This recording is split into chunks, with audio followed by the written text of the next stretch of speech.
সজীব আহমেদ ওয়াজেদ জয় পলককে বলেন যে আমার মা যখন বলবে ইয়েস তখন ইন্টারনেট ওপেন, মা যখন বলবে নো তখন ইন্টারনেট স্টপ। আজকে আন্তর্জাতিক অপরাধ ট্রাইব্যুনালে আসামি সজীব আহমেদ ওয়াজেদ জয় এবং জুনায়েদ আহমেদ পলক সাহেবের মামলার অভিযোগ গঠনের উপরে শুনানির দিন ধার্য ছিল। আসামির পক্ষ থেকে শুনানি সম্পন্ন হয়েছে, প্রসিকিউশন রিপ্লাই দিয়েছে এবং আগামী 21 জানুয়ারি অভিযোগ গঠনের উপরে আদেশের তারিখ নির্ধারণ করেছে। অভিযোগের শুনানিতে আসামি পক্ষ থেকে যে বিষয়গুলো বেশি বলা হয়েছে সেটা হলো যে আসামি সজীব ওয়াজেদ জয় উনি বাংলাদেশে অবস্থান করেন না এবং উনি প্রধানমন্ত্রীর উপদেষ্টা ছিলেন।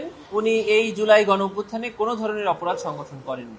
প্রসিকিউশনের পক্ষ থেকে আমরা দেখিয়েছি যে জুনায়েদ আহমেদ পলক সাহেব এবং সালমান এফ রহমানের কথোপকথন থেকে পরিষ্কারভাবে দেখা যাচ্ছে যে জুলাই গণঅভ্যুত্থান চলাকালে জুনায়েদ আহমেদ পলক নিয়মিত ফোনে সজীব আহমেদ ওয়াজেদ জয়ের সঙ্গে কথোপকথন করতেন এবং তারই একটি পর্যায়ে সজীব আহমেদ ওয়াজেদ জয় পলককে বলেন যে আমার মা যখন বলবে ইয়েস তখন ইন্টারনেট ওপেন, মা যখন বলবে নো তখন ইন্টারনেট স্টপ বা ব্লকড।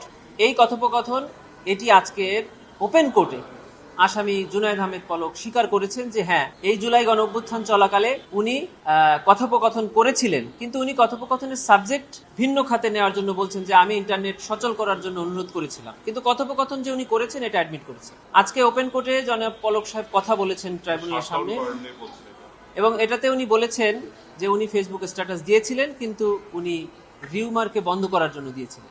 সব মিলিয়ে ট্রাইব্যুনাল আদেশ দিবেন।